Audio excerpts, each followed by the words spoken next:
Hello friends, welcome to my YouTube channel. आज हम पढ़ेंगे रणथंभौर का चौहान वंश। प्रश्न 1, रणथंभौर के चौहान वंश की स्थापना किसने की? गोविंदराज, वल्लनदेव, बाघभट्ट या वीर नारायण? तो ये आंसर होगा गोविंदराज। देखो, रणथंभौर के चौहान वंश की स्थापना की थी गोविंदराज ने। गोविंदराज पृथ्वीराज चौहान का पुत्र था और मोहम्मद गोरी की अधीनता स्वीकार करने के बाद इसने रणथंभौर में आकर चौहान वंश की स्थापना करी। दूसरे नंबर पे आते हैं हमारे वल्लनदेव।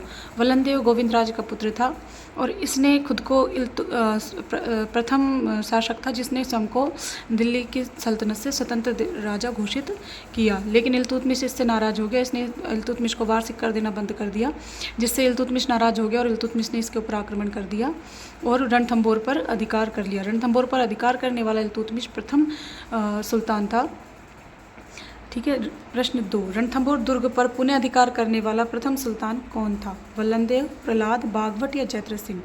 देखो, जब वल्लनदेव से इल्तुतमिश ने रणथंभौर दुर्ग पर अधिकार कर लिया, वल्लनदेव से रणथंभौर दुर्ग छीन लिया, तो उसके बाद में उसका पुत्र बाघभट्ट शासक बना।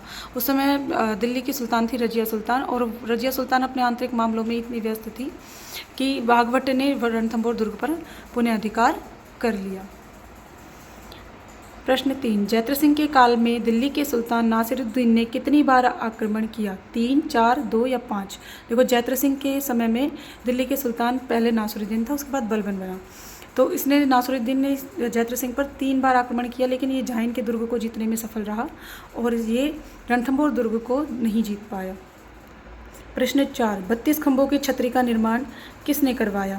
जैत्र सिंह ने, हम्मीर ने, बाघभट्ट ने या बीजादित्य ने? देखो, 32 खंभों की छतरी का निर्माण करवाया था हम्मीर ने।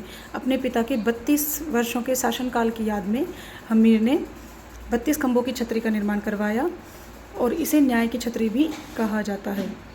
प्रश्न 5, अलाउद्दीन खिलजी के रणथंभौर दुर्ग पर आक्रमण करने का प्रमुख कारण क्या था?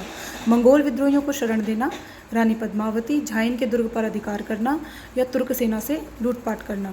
देखो, अलाउद्दीन खिलजी के रणथंभौर दुर्ग पर आक्रमण करने का जो प्रमुख कारण था वो था मंगोल विद्रोहियों को शरण देना।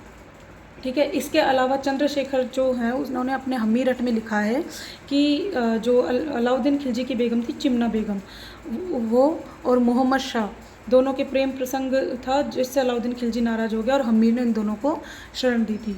इसके बाद में पद्मनाभ के कानड़ प्रबंध के अनुसार गुजरात के अभियान से लौटती हुई सेना में आपस में झगड़ा हो गया, जो धन था उसके बंटवारे को लेके, जिससे कि जो हमारे हमीर थे उन्होंने उनकी सेना में केहब्रू और मोहम्मद शाह उनको अपने यहाँ पे शरण दी, जिससे कि अलाउद्दीन खिलजी नाराज हो गया।